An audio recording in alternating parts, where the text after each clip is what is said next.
He built an empire from sidewalks and back rooms, from whispered deals and sealed envelopes, from alliances made in smoke-filled rooms and enforced in silence. For decades, his name controlled streets, ports, unions, and fortunes, shaping an invisible network that stretched across cities and oceans. Every move was calculated, every rival measured, every ally tested. Power flowed through him like currency traded in favors and fear. Then the structure began to fracture. Investigations closed in. Associates shifted positions. Courtrooms replaced boardrooms. Prison walls replaced private offices. Exile replaced command. This is the story of how control is constructed, maintained, and finally dismantled. It was a story of rise and fall, of power, betrayal, and exile. The fall of a man who had once ruled with an iron fist over an empire built on fear, loyalty, and ruthless ambition. For decades, Lucky Luciano had been at the pinnacle of organized crime, a man whose name alone sent chills down the spines of both his enemies and his allies. He was more than just a mobster. He was a king, a genius of strategy, and a symbol of the Mafia's golden age. But in the blink of an eye, everything he had fought for, built, and controlled was stripped away, leaving him broken, exiled from the very world he had once dominated. Luciano's life, or rather the end of it, is a study in contrasts. The very nature of his downfall is tragic. How a man who had once seemed untouchable, a force of nature, was reduced to a powerless figure in the back alleys of post-war Italy. The story of Luciano's fall is not just about one man, but a symbol of the fleeting nature of power itself. His exile represents the ultimate cost of living by a code defined by betrayal, ruthlessness, and moral compromise. It is a tale that reflects the human condition, the inevitable end to every rise, the moment when every empire begins to crack, and how even the most powerful men are not immune to the tides of fate. To truly understand the impact of Luciano's exile, we must first revisit the man he had once been, the empire he had built, and the underworld that had obeyed his every command. His journey to power was not one of privilege or inherited wealth but a product of necessity and survival. Born into poverty, Luciano rose from the streets of New York to become the most powerful and feared figure in the history of organized crime. In his early years he was like any other immigrant trying to make his mark in a foreign land. The son of poor Sicilian parents, Luciano knew hardship from an early age. The streets of the Lower East Side were his training ground, a place where survival was the only law. As a young man he quickly realized that power wasn't just about muscle, it was about connections, influence, and most importantly, control. Unlike many of his contemporaries, Luciano didn't just rely on brute force. He was a mastermind, a strategist who saw the bigger picture. He understood that the Mafia, in its fragmented form, could never be as powerful as it could be if it were united. Luciano's genius lay in his ability to orchestrate the unthinkable. He brought together rival factions, street gangs, and disparate groups under one banner, one structure. Under his rule, the Mafia became a corporate entity, organized and disciplined, with a clear hierarchy and an unspoken rule: loyalty above all else. He knew that fear could only carry him so far. Loyalty, however, could be his true weapon. This was the genius of Luciano, the ability to blend fear with loyalty, power with respect. He wasn't just a mob boss, he was the architect of an empire that spanned continents. But as with all great empires, the cracks began to show. The very system that made Luciano so powerful eventually led to his downfall. The rise of organized crime had attracted the attention of law enforcement, and with that came the pressure of constant surveillance and the threat of betrayal. Luciano had been betrayed before, but this time, the forces against him were insurmountable. The government, now more determined than ever to take down the Mafia, launched a series of undercover operations, and it wasn't long before they had enough evidence to put him behind bars. What followed was a betrayal unlike any other. For the first time in his life, Luciano found himself on the receiving end of loyalty's cruelest twist. His own people, his own associates turned on him. The very structure that he had built with such meticulous care began to unravel. The pressure mounted as informants came forward, and the evidence stacked up. In 1936, after a lengthy investigation, Luciano was arrested and charged with compulsory prostitution and running a massive illegal vice operation. Despite his efforts to manipulate the system, to fight back with every resource he had at his disposal, he was convicted. The trial itself became a spectacle, with the media feeding the public's insatiable desire for drama. For the first time in his life, Luciano was vulnerable. His empire, built on fear and respect, was crumbling before his eyes, and there was nothing he could do to stop it. As the trial progressed, Luciano's once unshakable confidence began to wane. He had built an empire on manipulation, on controlling every angle of his operations. But this was different. The law had him cornered, and for the first time, it seemed as if he was truly out of options. The conviction was a turning point, but it wasn't the end. Luciano had one final card to play: his influence. Even from behind bars, Luciano continued to pull strings, maintaining control over his operations from his prison cell. His ability to manipulate and maintain power, even in the face of imprisonment, was a testament to his genius as a strategist. But it also revealed the true cost of his power. The more he tried to control, the more isolated he became. The loyalty that had once been his greatest asset was now beginning to betray him. His empire was slipping through his fingers, and Luciano was being forced to reckon with the consequences of his life choices. His eventual exile to Italy was the final blow, a brutal reminder of how fleeting power can be. It was not a dramatic end, no final showdown or triumphant escape. Instead, it was the quiet, almost anticlimactic end to a reign that had once seemed unbreakable. Luciano, the man who had once controlled vast swaths of the criminal underworld, was now a man without a country. Forced to leave the United States, the place where he had once been a king, Luciano was deported to Italy in 1946. Stripped of his power, his connections, and his empire, Luciano's exile marked the final chapter of a life built on ambition and ruthlessness. But his exile was not the end of his story. It was merely a new beginning, one that reflected the complexity of his character. As he settled into life in Italy, Luciano found himself a man out of time, struggling to adapt to a world that had changed in his absence. The power he had wielded so effortlessly in America had faded, and he was left to confront the reality of his life, one that had been defined by violence, manipulation, and a relentless drive for dominance. In Italy, he was no longer the man who had ruled the Mafia. He was a shadow of his former self, struggling to find his place in a world that no longer revered him. Luciano's time in exile was marked by a series of attempts to regain some measure of control, to rebuild his empire from afar. But it was clear that the world had moved on without him. His legacy was fading, and the man who had once been the most powerful mob boss in history was now a footnote in the annals of organized crime. In his final years, Luciano seemed to retreat into reflection.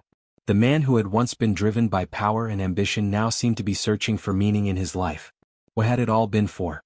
The riches, the power, the fear, what did it matter now that it was all gone? As his health deteriorated and his influence waned, Luciano was left with only the bitter taste of regret. The empire he had built was gone, and the man who had ruled it was now just another fallen king, a relic of a bygone era. Lucky Luciano's exile is not just a story of a man who lost his empire, it is a story of the human condition, of ambition, power, betrayal, and the inevitable consequences of living by a code that ultimately destroys you. It is a tale of a king who, in the end, was left with nothing but the haunting realization that his empire had crumbled and his name, once feared and revered, had faded into history. And yet, even in his fall, Luciano's legacy endures.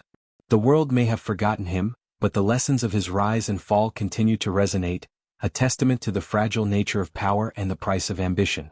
Before Lucky Luciano's name became synonymous with the golden age of the American Mafia, the world he was born into was far from the sophisticated criminal empire that he would later craft.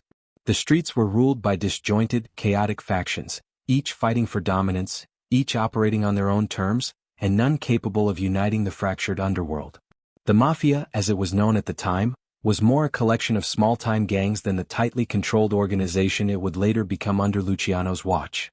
It was a world of violence, greed, and betrayal, a world where survival wasn't guaranteed and power was often fleeting. New York City in the early 1900s was a melting pot of immigrants, many of whom had come from Italy, Sicily, and other parts of Europe, hoping to escape poverty and make a better life for themselves. But for some, the harsh realities of the American dream weren't as glamorous as they had hoped. The immigrant community found itself in a constant struggle, not just to survive but to thrive. In a city teeming with corruption and crime, the Italian-American immigrants turned to the Mafia as a way to navigate the brutal world around them. But instead of building a unified network of power, they created a fragmented underworld, with various crime families constantly clashing for control over the streets and the city's illegal trades. It was in this chaotic and competitive environment that Luciano began his rise, but his journey was different from that of many of his predecessors. While most mobsters were driven by the pursuit of wealth and power, Luciano had a vision for something bigger. An empire that was not just built on violence but on organization, control, and structure. He understood that the fractured nature of the Mafia made it weak. The constant infighting between different factions, the lack of coordination, and the absence of a unified purpose were weaknesses that could be exploited. Where others saw disorder and confusion, Luciano saw opportunity. The street gangs that controlled New York's neighborhoods were numerous, but their disorganization prevented them from achieving lasting power. Luciano knew that to achieve lasting dominance, he had to do something no one else had done before. He had to unite the fragmented factions into a single, cohesive force. The key to this wasn't just intimidation or force, it was in creating a new structure for the Mafia, one that would eliminate the need for constant power struggles and instead encourage cooperation. Luciano's mind was a masterclass in strategy, a blend of cold pragmatism and ruthless ambition. He knew that to gain control, he would need not only the muscle to enforce his will but also the intelligence to manipulate situations in his favor. His first step was to build alliances with the right people. Luciano was a social tactician, a man who could read people with unnerving accuracy. He forged relationships with powerful figures across New York's underworld, men who had their own pockets of influence, but who were operating in isolation. These men were not Luciano's equals, nor were they necessarily friends. They were assets and he used them as such. Each ally he made was a stepping stone toward his ultimate goal. But it wasn't just alliances that made Luciano's rise inevitable, it was his understanding of human nature.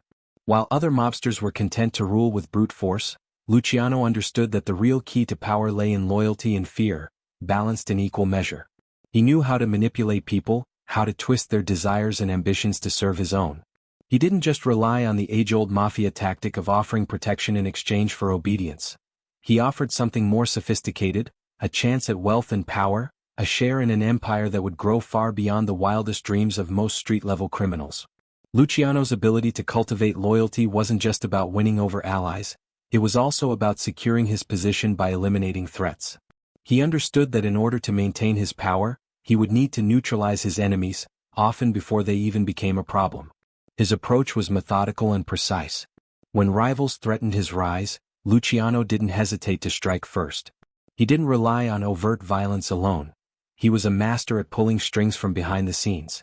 He knew that violence could be used as a tool, but it was the subtle art of manipulation and control that would solidify his power. As Luciano's influence began to grow, so did the scope of his operations. It was not enough to control a few neighborhoods or rackets. Luciano envisioned a mafia that stretched far beyond the borders of New York City. His plans involved expanding the mafia's reach into other cities, building a national network that could control gambling, prostitution, labor unions, and even the docks. His ability to network and influence politicians and law enforcement meant that his empire would be protected from the kind of government intervention that had brought down so many of his predecessors. This national expansion was not just about making more money, it was about creating an impenetrable system, a criminal empire so vast and so well coordinated that it could not be easily dismantled. Luciano's empire would have layers of protection, from loyal underlings who controlled the day-to-day operations to corrupt officials who ensured that his interests were protected. In many ways, he created a parallel world of power, a shadow government that existed alongside the legitimate structures of American society. The Mafia would not just be a criminal syndicate, it would be a business, a sophisticated organization with a clear hierarchy and rules. The family structure, long a part of Italian-American mob culture, would be used as the basis for this new Mafia order, with Luciano at its head, of course. To ensure that the various factions worked together instead of against each other, Luciano needed to broker peace among the warring factions. This required another stroke of genius.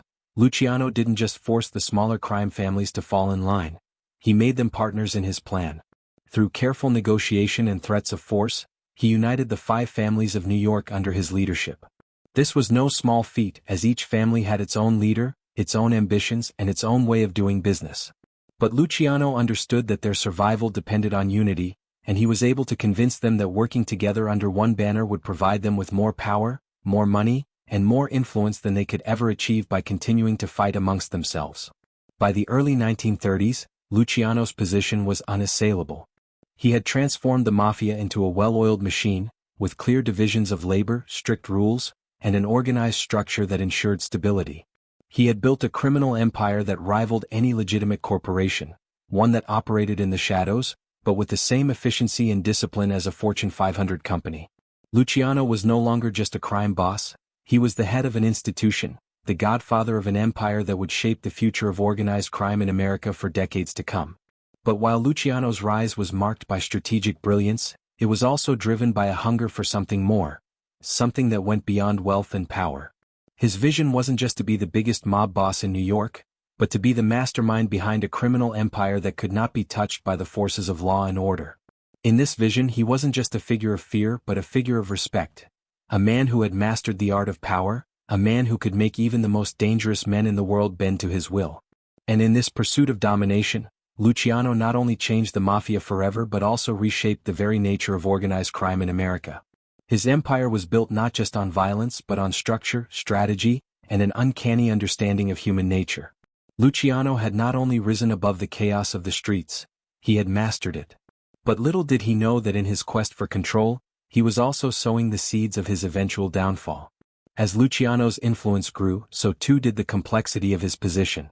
The unification of the Mafia, while a stroke of genius, was not without its challenges.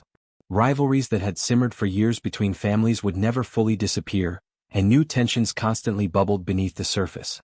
The intricacies of maintaining loyalty while balancing the ambitions of different crime families were a delicate tightrope Luciano walked daily.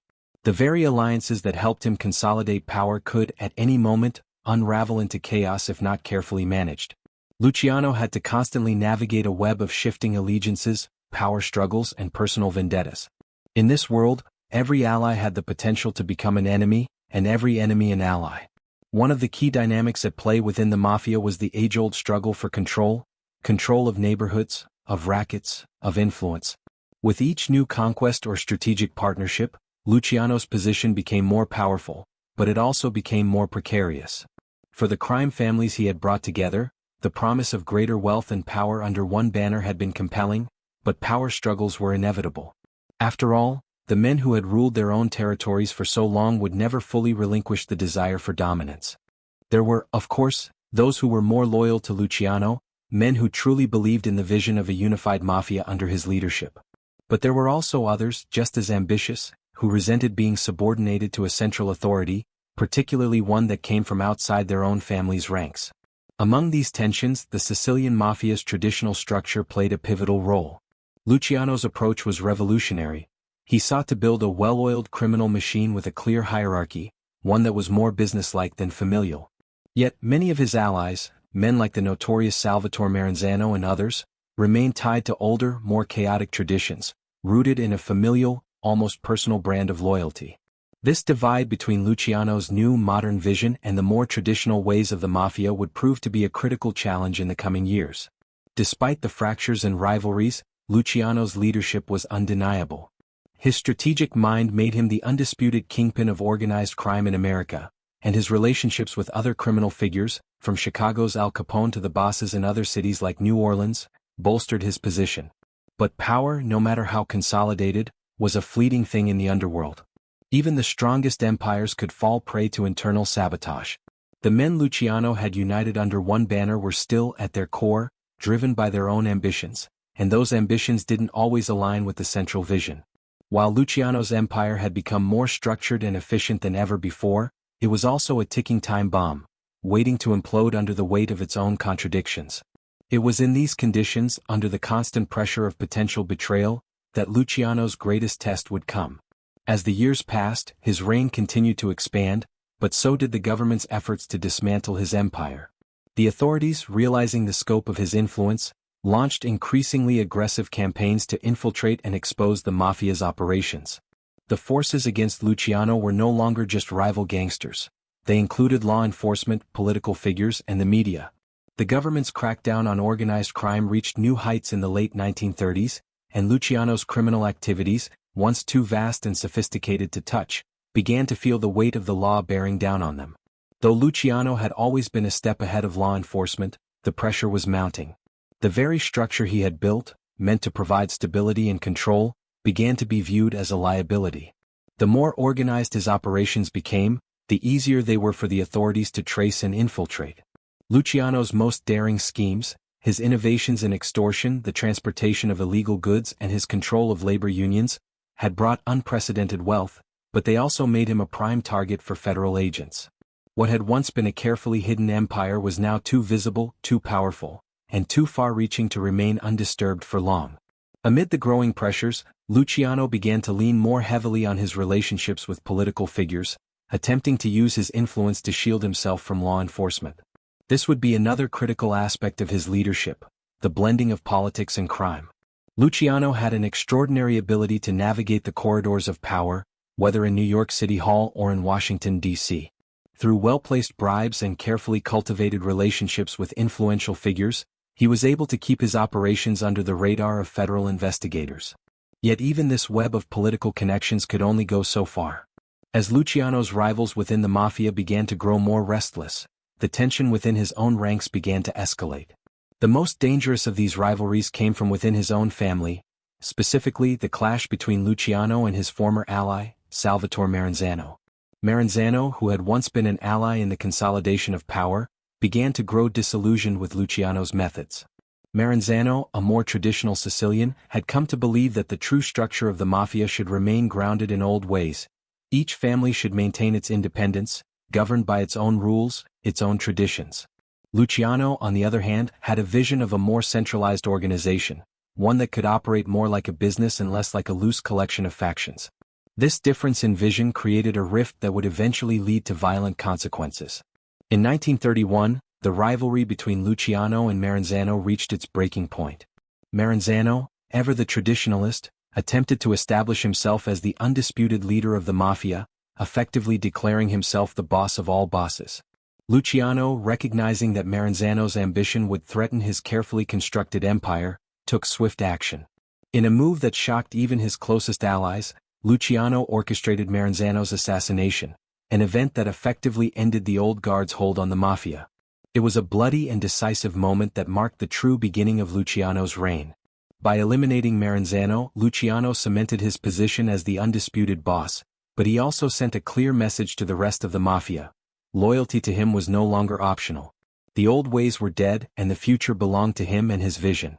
The assassination of Maranzano marked a turning point not only in Luciano's personal story but in the history of the Mafia itself. It was a moment of violent clarity, a ruthless assertion of power that would set the tone for Luciano's leadership. With Maranzano out of the picture, Luciano's grip on the Mafia became absolute. His rivals, who had once considered him a young upstart, now had no choice but to accept his authority. He had proven that he was willing to do whatever it took to secure his position, even if it meant shedding the blood of those who had once been his closest allies. It was a brutal lesson in the nature of power, one that would define Luciano's legacy. But while this victory solidified Luciano's dominance, it also highlighted the ever-present danger that lay at the heart of the Mafia: betrayal. Luciano had eliminated Maranzano, but he had done so at great cost. Even his own lieutenants, men who had been loyal to him for years, began to question his methods and his thirst for control. The price of loyalty, it seemed, was becoming ever higher, and as Luciano's empire expanded, so too did the number of those who would seek to take it down. The fragility of power, the volatility of loyalty, and the cost of betrayal were themes that ran through Luciano's life like threads of fate. As he sat atop the underworld, he knew better than anyone that the rise to power was nothing compared to the delicate task of holding on to it. And while Luciano had achieved what few could ever hope to accomplish, absolute control over a vast criminal empire, he had also become the architect of his own future downfall, setting in motion events that would eventually bring even his most impressive empire to its knees. Luciano's empire was a marvel of organization and efficiency, but with power came responsibility, an ever-present weight on his shoulders. The closer one came to the top, the greater the expectations, and in Luciano's case, those expectations were far from simple. He wasn't just expected to expand the Mafia or to maintain the vast network of rackets. He was expected to keep the peace within a system defined by distrust, treachery, and fierce competition. To achieve this, he had to balance an intricate web of loyalties, personalities, and ambitions, all while protecting the empire from the constant threats of both law enforcement and rival factions within his own ranks. In a world built on fear, Luciano had to be as much a psychologist as he was a gangster. One of the most critical elements of Luciano's leadership style was his ability to wield power without appearing overtly tyrannical. He understood that while fear was a powerful tool, respect was far more enduring. Fear could keep people in line for a time, but respect, earned respect, created a lasting loyalty. Luciano's approach to ruling was not simply one of brute force, but rather one of calculated subtlety. He wasn't a man to be feared for his temper or for outbursts of rage. Instead, he cultivated a reputation for being cool-headed, decisive, and utterly pragmatic. The men who worked for him respected him because they knew that he was a man of his word, a man who kept his promises and understood that, in the world of organized crime, trust was just as valuable as any amount of money. This sense of loyalty was one of the core principles of Luciano's vision for the Mafia. Unlike the chaotic, fractured system that existed before him, he wanted the Mafia to be a well-structured, highly disciplined organization, where loyalty to the family was paramount. It wasn't just about money, it was about something deeper. Loyalty meant following orders without question, trusting that the boss would always act in the family's best interest. And in exchange, those who were loyal would be rewarded, handsomely. This idea wasn't unique to Luciano. Loyalty had always been a key principle in Mafia culture. But what set Luciano apart was how he institutionalized this loyalty, making it the foundation of his empire. But loyalty, as Luciano soon learned, was a double-edged sword. While it could be the glue that held the organization together, it could also be its undoing. Those who were loyal to Luciano were often willing to do anything for him, even if it meant committing acts of violence or betrayal. In this sense, loyalty became a moral tightrope. Luciano had to constantly ensure that loyalty didn't tip into blind obedience, where men followed orders without questioning the consequences. He needed men who would act with purpose, not out of fear alone. For this reason, Luciano's relationships with his underlings were marked by a unique kind of balance. He had to appear both generous and unyielding, benevolent and harsh, depending on the situation. This balance was most evident in the way Luciano dealt with his associates and subordinates. His closest allies were the men who not only carried out his orders but also understood his vision. They were not just workers in the criminal machine, they were his partners in building an empire. Men like Frank Costello, Vito Genovese, and others were crucial to his operations, serving as key players in the expansion and management of the Mafia. Luciano knew that he couldn't rule alone. He needed trusted men to carry out his will, but he also needed them to believe in his vision, to buy into the idea that they were building something larger than themselves. At the same time, Luciano had to maintain control over his family and its operations, ensuring that the traditional Mafia code was adhered to. Loyalty to the family was a strict rule, but there were also unspoken codes that governed the behavior of everyone under Luciano's leadership. For instance, while the Mafia was a place where violence was often the answer to a problem, Luciano recognized that unnecessary bloodshed weakened the family. He advocated for a more business-like approach to crime, one where killings were avoided unless absolutely necessary. This was part of his larger vision. He wanted to create a Mafia that was organized, controlled, and profitable. Violence, in his eyes, was a tool, but it was a tool that needed to be used sparingly so as not to attract unwanted attention. However, despite his best efforts to create a more sophisticated and controlled underworld, the Mafia was still a world dominated by the threat of violence. As much as Luciano sought to run a business, he was still, at his core, a gangster. And running a criminal empire meant constantly dealing with betrayals, shifting alliances, and power struggles. Every time Luciano thought he had achieved a level of stability, something or someone would shake the foundations of his control. His ability to manage this delicate balance was what made him so remarkable. He was able to keep his empire intact even as it constantly teetered on the edge of chaos. One of the most notable examples of this was his approach to the various criminal activities that the Mafia controlled. Luciano's vision for the organization was not just about street-level operations like bootlegging or petty theft. He wanted to expand the scope of Mafia activities, turning the underworld into a multifaceted empire that extended beyond New York. Luciano was a man who saw the bigger picture. He understood that the Mafia needed to move beyond small-time operations and into more legitimate businesses, ones that could not only generate huge profits but also provide protection against the law. One of Luciano's key innovations was his involvement in labor unions. He saw the potential in controlling the unions, particularly in industries like the docks, where shipping and labor were crucial to the American economy. By manipulating the unions, Luciano was able to exert control over vital industries, gaining leverage over both businesses and politicians. The unions provided a steady stream of income, and their influence helped shield Luciano's operations from government intervention. It was a brilliant move, a way to both launder money and create a powerful long-term source of income for the Mafia. But even as Luciano expanded his empire and pushed for greater control over the labor market, he was constantly battling the forces of law and order. In many ways, Luciano's empire had become too large, too visible. His criminal activities were no longer confined to the shadows of society, they were now a part of the fabric of American business and politics.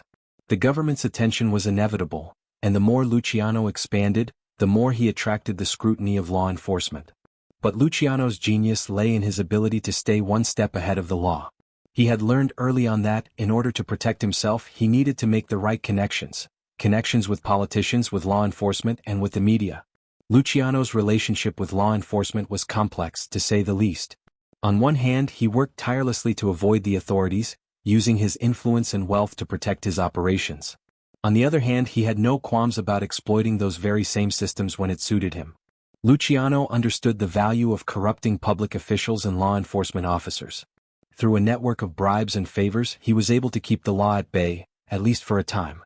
His understanding of the American political and legal system was just another testament to his skill as a strategist.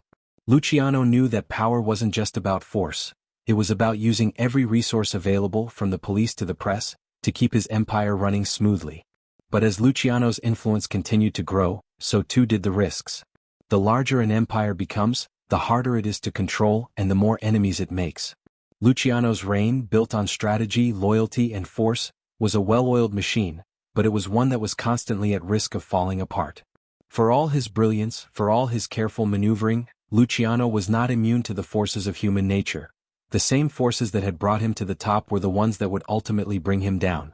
His relationships with his allies were complex and often strained, and as the power dynamics within the Mafia shifted, so did his position. The very methods that had propelled him to the top were the same ones that would eventually lead to his downfall, as betrayal, ambition, and personal vendettas began to take their toll on his empire. At its peak, Luciano had created something extraordinary, an empire that stretched across the country from the docks of New York to the streets of Chicago, a criminal syndicate that rivaled any legitimate business. But as with all great empires, it was built on a foundation of fragile human relationships and precarious power dynamics. Even the most brilliant strategist can't escape the tide of betrayal and ambition that often runs through the underworld. And it was in this fragile space, between loyalty and betrayal, that Luciano's empire would soon begin to unravel. Luciano's rise was built upon a delicate balance of power and fear, but it was also firmly grounded in the Mafia's most sacred code, the Omerta. This code was not just a set of rules, it was a psychological framework that dictated loyalty, honor, and silence in the face of danger. In the world of the Mafia, Omerta was both a shield and a sword, designed to protect the organization from the law, from rival factions, and from disloyalty within. For Luciano, it wasn't just about enforcing the code, it was about understanding its deeper psychological roots and ensuring that the men he worked with and led internalized its principles. Omerta, at its core, was the Mafia's most powerful weapon: silence. It dictated that those within the organization must never speak to outsiders, especially to law enforcement, about the activities of the family. The punishment for breaking this rule was severe: death. But the power of Omerta went beyond mere fear of punishment. It created a psychological environment in which loyalty became the most important currency. If one could not trust their brothers in the family, then the foundation of the entire system would crumble. The code reinforced the idea that the Mafia was a family, an insular group bound not just by criminal activity, but by a shared sense of loyalty, respect, and secrecy. Under Luciano's leadership, Omerta was elevated to a near-religious level. His ability to instill this loyalty, this unyielding commitment to the family, was one of the key reasons for his success. It was not enough to simply demand loyalty. Luciano knew that true loyalty had to be earned and maintained. He understood that the Mafia wasn't a business in the conventional sense, it was an organization driven by psychological bonds that transcended financial gain. Loyalty in this world wasn't just about money, it was about personal relationships, about understanding one's role in a larger, often dangerous system. Luciano's leadership was marked by his ability to manipulate and exploit this sense of loyalty.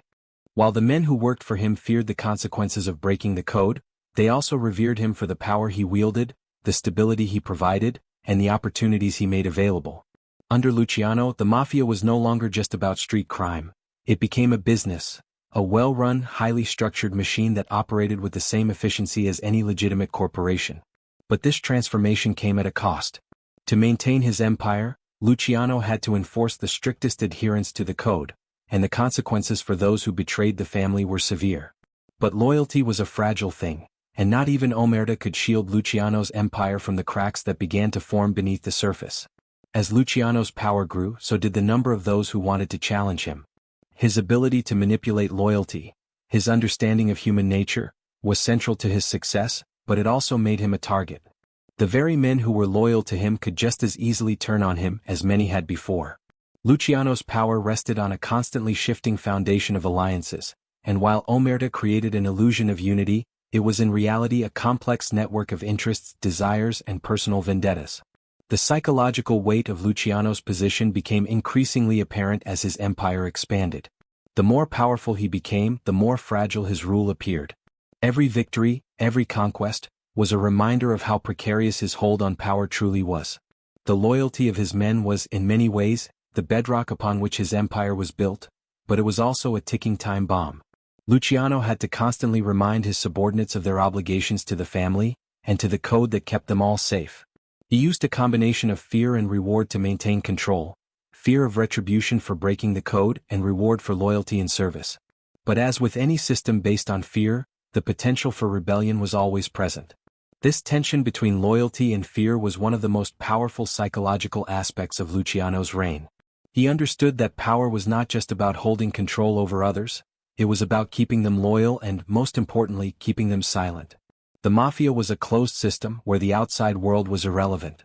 Loyalty to the family meant loyalty to the code, and Luciano made sure that everyone knew that.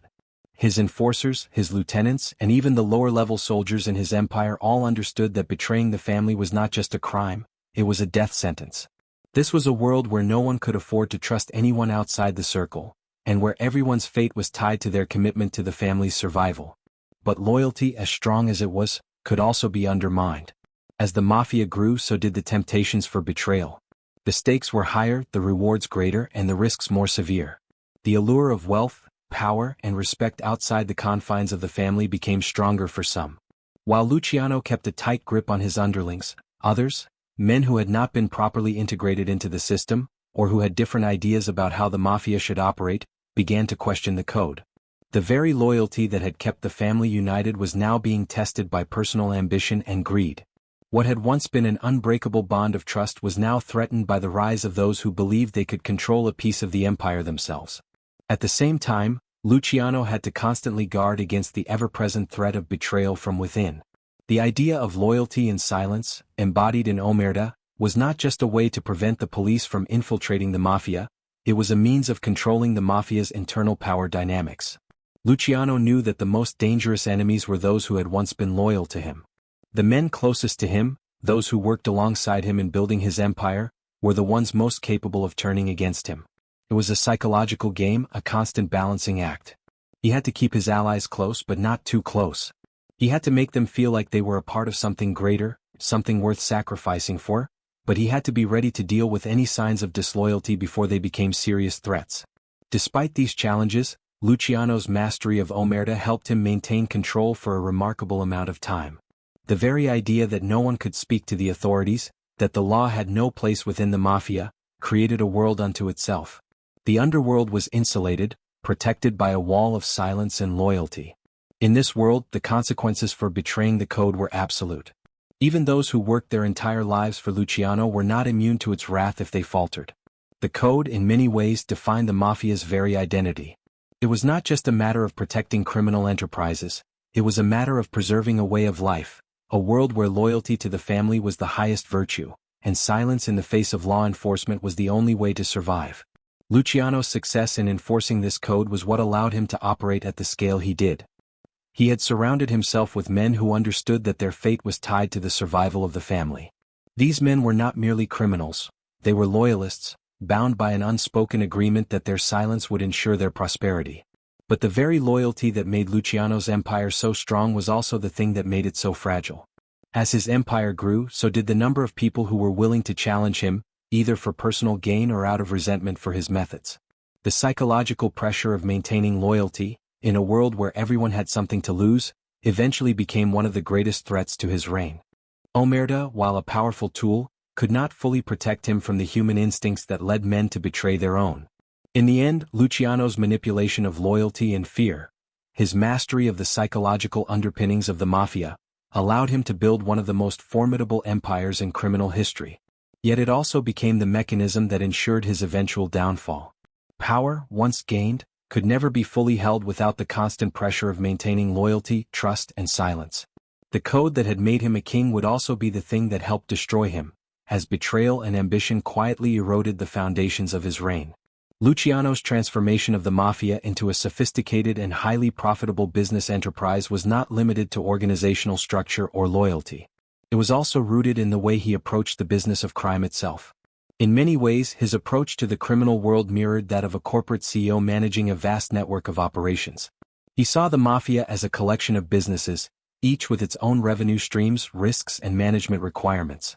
Gambling, smuggling, extortion, prostitution, and labor racketeering were not just ways to make money, they were integral components of a broader, highly organized criminal enterprise that spanned entire industries. Luciano had a vision. The Mafia would be more than a collection of violent street gangs, it would be a finely tuned machine capable of infiltrating and controlling key sectors of the American economy. One of Luciano's most remarkable achievements was his ability to bring the various factions of organized crime under one roof, creating an unparalleled network of criminal enterprises. Before Luciano's reign, organized crime in America was fragmented. Different ethnic groups, from the Irish to the Jewish to the Italian immigrants, ran their own rackets independently, competing for turf and constantly at odds. Luciano's genius lay in his ability to unite these factions and organize them into a single, cohesive system that operated like a legitimate business. He understood that the success of any enterprise depended not only on its capacity for generating revenue but also on its ability to adapt to external pressures, including law enforcement and rival criminals. He built the Mafia into a formidable enterprise, but he did so with the foresight of a businessman, not just a gangster. Luciano's focus on control and organization was most evident in his approach to the Mafia's core money-making activities. The Mafia was built on a foundation of illegal businesses that were immensely profitable, and Luciano understood how to expand these operations without attracting undue attention from the authorities. For example, one of the primary sources of revenue for the Mafia was gambling. Luciano saw that illegal gambling operations could be extremely lucrative, but they were also highly vulnerable to law enforcement crackdowns. He thus worked to protect these operations by building relationships with corrupt politicians, law enforcement officers, and other influential figures who could shield his enterprises from scrutiny. In addition to gambling, Luciano also expanded the Mafia's influence over the bootlegging operations that had been so profitable during Prohibition. Even after the end of Prohibition in 1933, bootlegging remained a significant source of income for the Mafia. Luciano knew that to maintain his power, he had to control the distribution of alcohol, and so he established monopolies on the illegal sale of liquor in key areas. He not only provided protection for bootleggers but also ensured that his men controlled the supply chain, from the production of alcohol to its distribution, making vast sums of money in the process. However, it wasn't just alcohol and gambling that Luciano sought to control. He understood the value of diversification, of tapping into a wide range of illegal industries that could create a steady stream of income for the Mafia. One of his most lucrative ventures involved smuggling, particularly the transportation of goods across the borders, goods that were often illegal or heavily taxed. Luciano capitalized on the demand for illegal goods, ranging from drugs to stolen goods, and created a network of smugglers who could transport anything the Mafia desired. His smuggling operations were so vast that they spanned across international borders, tapping into global markets. This diversification helped Luciano shield his empire from the ebb and flow of any one industry, ensuring that his criminal enterprise was resilient and self-sustaining, no matter what happened in the external world. Labor racketeering, too, became a key component of Luciano's criminal empire. The Mafia had long been involved in corrupting labor unions, but Luciano took this to an entirely new level. He saw that the real money lay in controlling the workforce itself, especially in industries like construction, shipping, and transportation, where labor unions had significant power. By infiltrating unions and gaining control over their leadership, Luciano was able to leverage the power of organized labor for his own financial gain. He used his influence over union leaders to demand kickbacks from businesses in exchange for labor peace. This created an unbreakable link between the Mafia and the legitimate business world. Employers were forced to pay the Mafia for protection, while workers were forced to adhere to Mafia-backed union rules, ensuring that both sides, employers and employees, paid their dues to the family. Luciano's reach extended far beyond the streets of New York City. By building relationships with other crime families and cities across the United States, he was able to spread his influence nationwide. He established a network of allies, each responsible for controlling a specific geographic area or type of racket, but all reporting back to Luciano. This was an ingenious strategy. By creating a decentralized yet tightly controlled structure, Luciano was able to maintain his grip on power without micromanaging every aspect of his empire. He delegated authority to trusted lieutenants, allowing them to run their respective territories while still ensuring that they remained loyal to him and followed the rules he had set. But Luciano's control over the Mafia was not purely financial, it was also psychological. He created a system where loyalty was not only rewarded but expected. His approach to leadership was authoritarian, but it was also strategic. He knew that the Mafia, like any business, depended on a clear chain of command. By creating a hierarchical structure within the family, Luciano ensured that everyone knew their role and their place within the organization. There was no ambiguity in his empire. Men knew their duties and they understood that their success, or failure, was linked to the family's prosperity. Loyalty to Luciano was not just a matter of personal allegiance, it was a matter of survival. This strict hierarchy, along with the system of rewards and punishments, created a highly efficient organization that was able to expand rapidly without risking internal chaos. Luciano's lieutenants were loyal not just because they feared retribution but because they understood that their personal success was tied to the success of the larger family. They were willing to do whatever it took to ensure that the family remained at the top, even if it meant engaging in violent acts, deceit, or other criminal enterprises.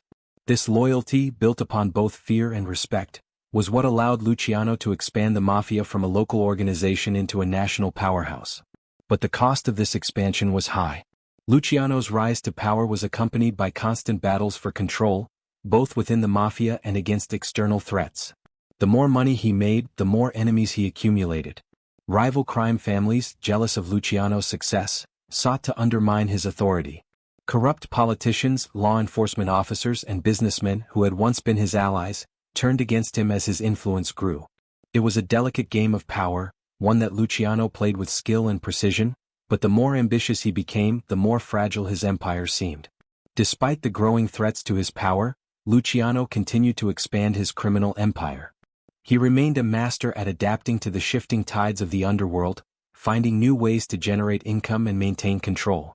As he diversified his operations and expanded his influence, he made sure to keep a firm hold on the essentials. His relationships with the key players in the criminal world, his ability to strike deals with the right politicians, and his control over the flow of money. He understood that the key to success was not just in amassing wealth, but in keeping that wealth secure. Luciano's empire, once fragmented and disorganized, was now a cohesive, well-oiled machine, operating with precision and sophistication. His ability to manage and grow this empire, while maintaining its secrecy and avoiding detection, was nothing short of remarkable. He had taken the Mafia to new heights, transforming it from a patchwork of small-time rackets into a national criminal enterprise. But even as he expanded his reach, Luciano was keenly aware of the dangers that lurked at every turn. His empire was built on criminal activity, and no matter how well he managed it, the law and betrayal were constant threats.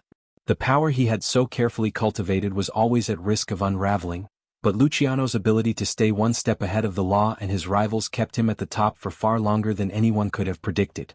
Despite his genius for maintaining control over his vast criminal empire, Luciano's success also inevitably attracted enemies, both within the Mafia and outside of it. Rival mobsters, driven by jealousy or ambition, viewed him as a threat, and many began plotting against him. These tensions were further complicated by the increasing government pressure on organized crime.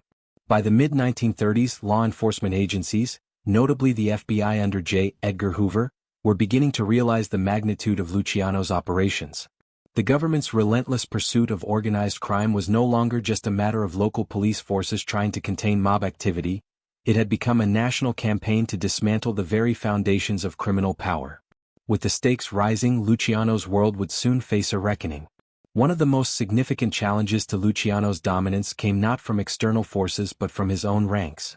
As he rose to power, he had made alliances with powerful men in the Mafia, many of whom shared his vision of a more centralized criminal empire.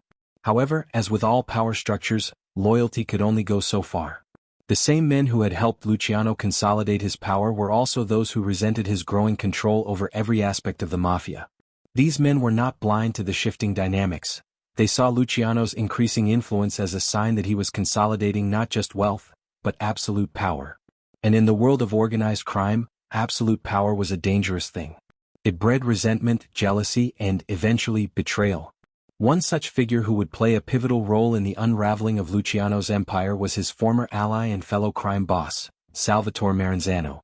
Maranzano had been instrumental in Luciano's rise to power, but over time, their differing visions for the future of the Mafia led to a deep rift. Maranzano, who had always adhered to the traditional Sicilian Mafia model of independent families, began to see Luciano's centralization of power as a threat to his own position. Luciano, on the other hand, had come to believe that the Mafia needed to operate more like a business, unified, structured, and organized. This ideological divide between the two men set the stage for a violent confrontation that would end with Maranzano's assassination in 1931. The death of Maranzano, orchestrated by Luciano, was a turning point in the history of organized crime in America. It marked the end of the old guard and the consolidation of Luciano's power as the undisputed leader of the Mafia. Yet, the act of betrayal was not without its consequences. Luciano's own men, many of whom had respected Maranzano, began to question their allegiance to him. In a world governed by loyalty and silence, Luciano's decision to have his former ally killed was a stark reminder that in the Mafia, even the most trusted relationships could be severed with the snap of a finger. It was a harsh reality, one that underscored the perilous nature of loyalty in such a volatile world. Yet even with the internal threat of betrayal, Luciano's greatest challenge came from the outside, the relentless pursuit of law enforcement. The FBI's investigation into organized crime was intensifying, and Luciano's name was becoming synonymous with the criminal underworld. He had become the prime target for federal prosecutors, who were determined to dismantle his empire once and for all. But Luciano was no stranger to danger. He had outwitted law enforcement and rival gangsters time and time again. His ability to stay ahead of his enemies was legendary, and for many years he remained untouchable. However, by the late 1930s the walls were closing in. The government, frustrated by its inability to bring Luciano to justice, had begun to shift its focus. It was no longer enough to simply disrupt his operations.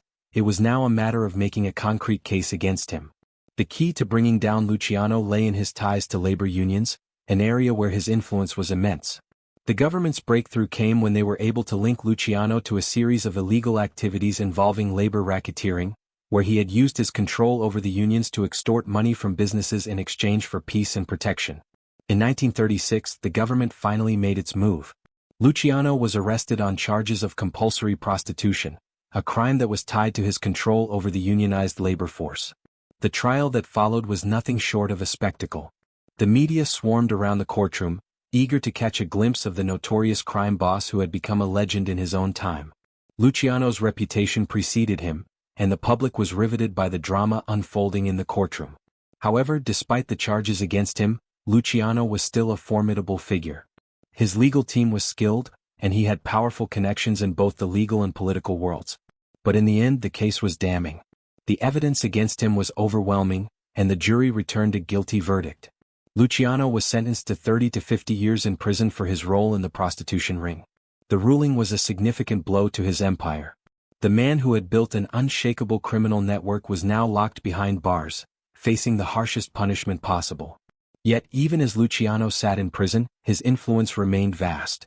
His ability to control his operations from within the prison walls was a testament to his strategic brilliance and his unyielding grip on the Mafia. Despite his incarceration, Luciano continued to wield power. He maintained control over his criminal enterprises, using his allies on the outside to run the day-to-day operations of the Mafia. He communicated through trusted intermediaries, ensuring that his instructions were followed and that his empire remained intact. It was during this period of imprisonment that Luciano's reputation as a leader of men was solidified. Even in the most restrictive of environments, he remained the boss, a figure who commanded respect and loyalty, even from behind bars. However, as the years passed, Luciano's situation became increasingly untenable. The government, seeing his continued influence, made a decision that would change the course of his life. In 1946, after serving just 10 years of his sentence, Luciano was deported to Italy. The decision to deport him was part of a broader effort by the United States to rid the country of foreign-born mafia bosses, particularly those who had established such significant influence.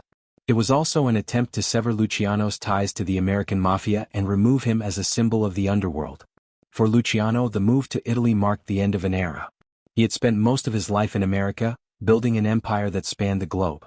Now, as he found himself in his native Sicily, he was a man in exile, a fallen king. The power that he had once commanded seemed far away. In Italy, he was just another exiled mobster, struggling to maintain relevance in a country where his influence was far weaker than it had been in the United States. Yet, even in exile, Luciano remained a force to be reckoned with. He continued to try to maintain connections with former allies in America, attempting to rebuild his criminal network from across the Atlantic. But his power had waned, and the new generation of mafia bosses had moved on. Luciano, once the most powerful man in the world of organized crime, was now a shadow of his former self. Luciano's time in exile was marked by a sense of melancholy and reflection. He had built an empire, reshaped the mafia, and controlled vast swaths of the criminal underworld, but at what cost? The man who had once stood at the pinnacle of power was now an old man, living out his final years in a foreign land. The betrayals, the violence, the years of manipulation and control, it all seemed to have taken its toll on him. Luciano had achieved everything he set out to accomplish, but in the process he had lost much of what he had valued most: loyalty, family, and power. In his final years, Luciano became a more reflective figure.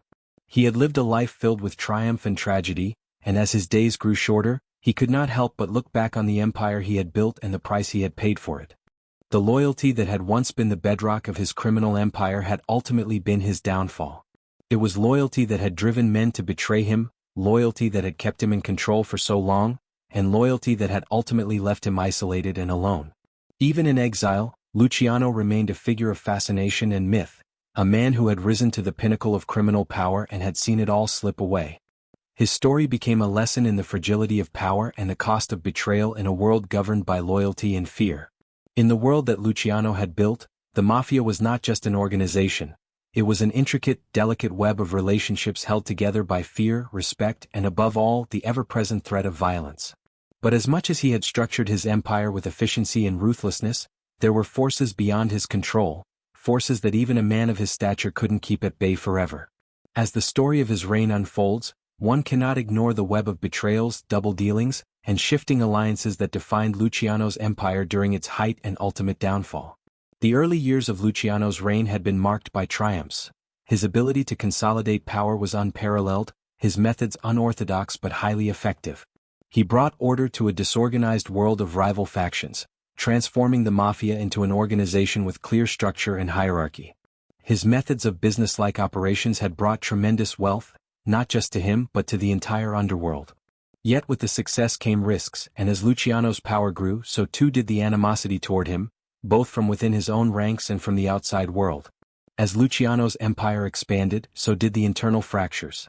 In the beginning, the loyalty of his men was unwavering. His ability to reward loyalty, often in the form of wealth, power, and protection, was a hallmark of his leadership. But loyalty, as he had learned early on, was a volatile currency. What appeared to be a stable structure could quickly become a house of cards, prone to collapse at the slightest tremor. Luciano's constant battle was keeping that tremor at bay, a battle that became harder as his empire grew larger and more complex. The first signs of trouble came when Luciano made enemies within the Mafia. While he had successfully united the various factions under a single umbrella, his dominance was never going to be tolerated by everyone. The more powerful he became, the more people felt threatened by his influence. The ranks of the Mafia had never been particularly fond of outsiders gaining too much control, and the Sicilian traditionalists, who still believed in the old ways of doing things, resented Luciano's modernizing approach. This ideological divide was not something Luciano had underestimated. His power was built on the idea that the Mafia should be run like a business, with profits at the core of operations, but his ideas weren't universally accepted, even within his own circle. Luciano's leadership style was something of an anomaly in a world where brute strength often prevailed. He understood that to achieve lasting success, one had to control not just the streets, but the minds of the men who followed him. However, while he had a firm grip on the organizational side of the Mafia, his psychological manipulation of loyalty and power was a much more volatile strategy. The men who had once served him with unwavering loyalty began to question whether they were getting a fair share of the power. As his empire grew, so did the egos of those around him, and when men like Vito Genovese, Frank Costello, and others began to show signs of dissatisfaction, it was clear that Luciano's leadership was facing its first serious test. Despite the growing tensions, Luciano had built a system that allowed him to manage the most dangerous and most ambitious men in the criminal world. Through a carefully maintained balance of fear and respect, he had cultivated a deep well of loyalty, ensuring that most of his underlings were unwilling to challenge him outright. But there were always those willing to exploit weaknesses, real or perceived. The world Luciano had created was a ticking time bomb, one that relied on the trust of those who served him. When that trust began to crack, it was impossible to predict how many would be willing to break their oaths of loyalty and what would happen next. The tension between loyalty and betrayal grew more pronounced as external pressures mounted. Law enforcement was closing in on Luciano, and the more power he accumulated, the greater the risk of his empire being exposed. In many ways, the threat from the outside was easier to manage. After all, the Mafia had always been adept at evading the law. But when it came to internal threats, Luciano found himself in a more precarious position. He had carefully structured the Mafia to function as a corporation, with everyone having their designated roles, from the street-level enforcers to the higher-ups who handled the more legitimate aspects of the operations. But this centralization of power also meant that any major betrayal could unravel the entire system. The betrayal could come from anyone, from the lieutenants to the street soldiers and even from the people closest to him. The most notable internal conflict that began to brew under Luciano's watch involved his relationship with his trusted associate, Vito Genovese. Genovese, a ruthless and calculating figure, had been one of Luciano's closest allies for years. He had served as the perfect lieutenant, helping to run the day-to-day operations of the Mafia while Luciano focused on the big picture. But as time passed, Genovese began to grow restless. Luciano's increasing dominance over the Mafia and his ever-expanding empire made it clear to Genovese that he was unlikely to ever reach the level of power he desired under Luciano's rule. As the Mafia grew larger and more intricate, so did the ambitions of those within it. Genovese, like many others, began to question whether his loyalty to Luciano had been reciprocated. He wanted more. He wanted it all. The eventual split between Luciano and Genovese came not as a single act of betrayal, but as a gradual erosion of trust. Genovese's ambitions came to a head in the 1930s, when he began conspiring to take over Luciano's position. The tension between them culminated in Genovese's attempt to have Luciano eliminated. However, Luciano, ever the strategist, was no fool. He had known for some time that Genovese's growing ambitions posed a real threat, and he took measures to protect himself. Genovese's betrayal would ultimately fail, but the damage had been done. The cracks in Luciano's empire were now visible, and the trust that had once held everything together began to erode. In the criminal world, as in any world of power, the question of loyalty was always a delicate one. Loyalty could mean everything, but it could also be the very thing that led to one's undoing. What Luciano had built, an empire held together by loyalty, respect, and fear, was, ironically, a house of cards always at risk of collapse. The very men who helped him rise to the top were now the ones who could bring him down. This was the paradox of his reign. The strength of his empire was also its greatest weakness. He had surrounded himself with ambitious men who had their own desires for power. Some would act out of loyalty while others would act out of ambition. But external threats continued to grow as well. The more powerful Luciano became, the more he attracted the attention of law enforcement, especially the FBI. The pressure from the government began to mount, with J. Edgar Hoover increasingly focused on bringing down the most powerful crime boss in America. Yet, despite the looming danger, Luciano's grip on the Mafia seemed unshakable. He was untouchable, or so it seemed. However, as the investigation into his criminal empire gained steam, Luciano found himself facing an unprecedented challenge, a challenge that would ultimately lead to his downfall. In many ways, Luciano had grown accustomed to the idea that nothing could last forever. He had outwitted so many enemies in the past, both within and outside of the Mafia, that he had come to believe he was invincible. But as the net around him tightened, he began to realize that even the most carefully constructed empire was not immune to the forces of betrayal and law. The storm clouds were gathering, and Luciano, the once untouchable kingpin, was beginning to feel the weight of his own empire bearing down on him. Despite the massive internal and external threats he faced, Luciano remained confident in his ability to outmaneuver anyone who stood in his way. But the end was coming, and it would not be easy. For all his brilliance in business and criminal strategy, Luciano could not escape the consequences of a lifetime of ambition, manipulation, and betrayal. The empire that had brought him to the pinnacle of power was now teetering on the edge of collapse, and the question of whether it would survive depended on how well Luciano could navigate the growing tides of resistance and unrest. But in the end, even Luciano's unmatched strategic mind could not stave off the inevitable downfall that was on the horizon. The fall of Lucky Luciano, though not sudden, was a profound and inevitable consequence of his own brilliance. He had built an empire on a complex network of power, loyalty, fear, and respect, traits that were as much psychological as they were criminal. But as with any empire, once the foundations begin to weaken, the cracks start to show. For Luciano, the very methods that had brought him to the pinnacle of power would also contribute to his undoing. His ability to control vast networks of illegal enterprises, his strategic mind, and his mastery of alliances and rivalries, all seemed to guarantee his dominance. Yet there were forces he could not control, and betrayals, internal and external, would prove to be his undoing. Luciano's downfall began with what seemed like a minor setback. The government's relentless pursuit of him had intensified. Federal investigators, especially the FBI under J. Edgar Hoover, had set their sights squarely on him. For years, Luciano had skillfully avoided capture, using his influence over politicians, law enforcement, and the media to protect himself from prosecution. But as the stakes grew higher, so did the efforts to bring him down. While Luciano had made a career out of outwitting his rivals and dodging the law, the pressure he was under had become overwhelming. The turning point came in the mid-1930s when the U.S. government decided to escalate its efforts. The primary focus was no longer simply to disrupt the Mafia's operations but to build a case that would break Luciano once and for all.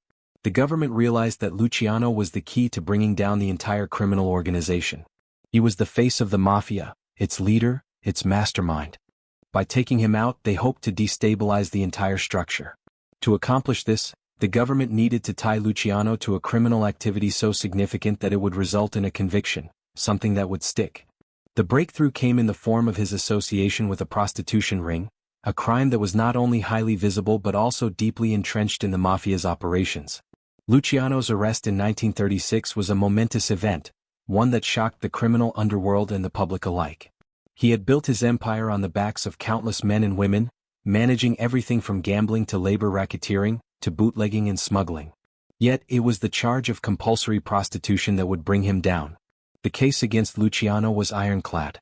The evidence pointed to him as the mastermind behind the illicit sex trade, one of the most lucrative and organized aspects of the Mafia's operations. The trial that followed was a media spectacle, with reporters and photographers capturing every moment of the proceedings. The courtroom drama was captivating. Here was the king of the underworld, sitting in front of a judge, facing the very system he had spent his life evading. The trial, however, was not as straightforward as the prosecution might have hoped. Luciano was a shrewd operator, and even from within the confines of the courtroom, he was still a man who commanded respect. His defense team was skilled, and for a time, it seemed like he might be able to escape the charges. But the evidence against him was overwhelming. His conviction came swiftly, and he was sentenced to 30 to 50 years in prison. It was a staggering blow to his empire, but even as he was led away in handcuffs, Luciano's influence was far from over. Luciano had spent his life manipulating the system, and now that the system had caught up with him, he would play the same game from behind bars. Even in prison, Luciano continued to control his criminal enterprises. He maintained communication with his lieutenants through trusted intermediaries, giving them instructions and ensuring the smooth operation of his businesses. He used his connections in the outside world to ensure that his power remained intact, making sure that his rivals didn't take advantage of his absence. His ability to remain in control even while incarcerated was a testament to his leadership and his deep understanding of the underworld. However, even this level of control could not change the fact that his power was now confined to a prison cell. The man who had once dominated the streets of New York City was now reduced to a figure behind bars, struggling to maintain the vast empire he had built. But while Luciano's time in prison was marked by his attempts to maintain control, the outside world had begun to change. The Mafia, under his leadership, had reached its zenith, but as his incarceration dragged on, it became clear that his influence was beginning to wane. The new generation of Mafia bosses, many of whom had been his subordinates, began to assert their own control over various aspects of the organization. Men like Frank Costello, Vito Genovese, and others had been key figures in Luciano's rise, but now they were positioning themselves to take over his empire. The internal power struggle was inevitable. As the old guard, including Luciano, began to fade, new rivalries began to form. Some sought to honor Luciano's legacy and preserve the empire he had created, while others saw his downfall as an opportunity to carve out their own domains. The government, however, was relentless. It was no longer enough to simply imprison Luciano, there was a political agenda at play. The authorities wanted to ensure that his criminal empire was completely dismantled, and the way to do that was to ensure his permanent removal from American soil. In 1946, after serving just 10 years of his sentence, Luciano was deported to Italy. This was a decisive blow not just for him but for the Mafia as a whole. Luciano, the man who had transformed organized crime in America, was now exiled from the very country that had been the foundation of his power. He found himself in his native Sicily, far removed from the life he had once controlled. Luciano's deportation was part of a broader trend in the U.S. to remove foreign-born Mafia leaders from the country. The government believed that by deporting Luciano, they would break the link between the American Mafia and its Sicilian roots. But for Luciano, this move was not just a physical displacement, it was the symbolic end of his reign. He had gone from being the most powerful crime boss in the world to a figure in exile, far removed from the life he had built. The transition was not easy. Luciano's power had been rooted in his ability to influence people, to command loyalty, and to manipulate events from the shadows. In Italy, he was just another exiled criminal. His connections in America weakened and his influence in the criminal world slowly fading. But even in exile, Luciano remained determined. He attempted to rebuild his network, reaching out to former allies and trying to regain a foothold in the world of organized crime. He understood the mechanics of power too well to give up easily. He tried to maintain communication with the Mafia families in the United States, trying to exercise influence from across the ocean. However, the Mafia in America had moved on. New players had emerged and Luciano's influence was no longer what it once had been. He was a figurehead of the past, a relic of a bygone era, and the younger generation of criminals had little interest in honoring the legacy of a man who was no longer in a position to provide them with protection or wealth. In his later years, Luciano was forced to reflect on the life he had lived. He had risen from humble beginnings to become one of the most powerful and feared men in the world. But the cost of that power had been immense. Betrayals, the constant threat of violence, and the loss of friendships and alliances had all taken their toll. Luciano had built an empire, but it was an empire founded on fragile alliances, and even the strongest of empires can collapse under the weight of its own contradictions. His final years were marked by an intense sense of isolation.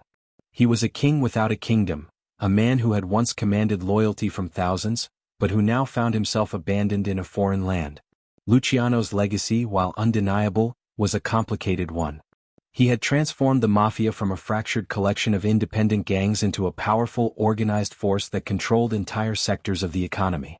But in doing so, he had created an environment where betrayal was inevitable, where loyalty was constantly tested, and where power was fleeting. The man who had once seemed invincible was now a shadow of his former self, a man whose empire had crumbled, and whose life had come to symbolize the ultimate cost of power in a world governed by betrayal and violence. Luciano's death in 1962 was the final chapter in a life filled with power, danger, and intrigue. He had been a man of vision and ambition, but also a man who had paid the ultimate price for his dreams. His rise and fall became a cautionary tale for future generations, a reminder of the fragility of power and the inevitability of betrayal in a world where loyalty is always in question. In the end, Luciano's story was not just one of crime, it was a story of the human condition, of ambition, loyalty, betrayal, and the insatiable thirst for power. The trial and subsequent sentencing of Lucky Luciano were not just a legal battle, they were a dramatic turning point in the history of organized crime in America. For years, Luciano had been a shadowy figure, operating in the dark corners of society, untouchable by the law. His power was immense, built on a foundation of fear, respect, and cunning. He had managed to avoid serious repercussions for his criminal activities through his alliances with influential figures, from corrupt politicians to law enforcement officers. But now, as the government closed in on him, the once invincible kingpin found himself facing a real threat to his empire. The trial marked the beginning of the unraveling of his criminal empire, and ultimately, the start of the end for Luciano's reign. Luciano's arrest in 1936 was the culmination of years of investigations, but it was the prostitution ring that ultimately brought him to justice. The U.S. government had been focused on dismantling organized crime, and they saw Luciano as the key to breaking the Mafia's stranglehold on the country. The case against him was built on the foundation of his control over a vast and illegal network of sex trafficking operations, a crime that was as morally reprehensible as it was profitable. It was this connection that ultimately led to his conviction. The courtroom proceedings that followed were a spectacle in every sense. For the first time, Luciano was thrust into the public eye in a way that he had managed to avoid for much of his career. He was no longer the hidden mastermind pulling the strings from behind the scenes. He was now the accused, sitting before a judge, facing charges that threatened to dismantle everything he had built. The media was quick to seize on the drama, eager to cover the downfall of the most powerful crime boss in the country. Headlines blared with sensational details of his criminal activities, painting him as the kingpin behind a massive and organized criminal network. The case became a national story, and the courtroom became a stage for the drama of a lifetime.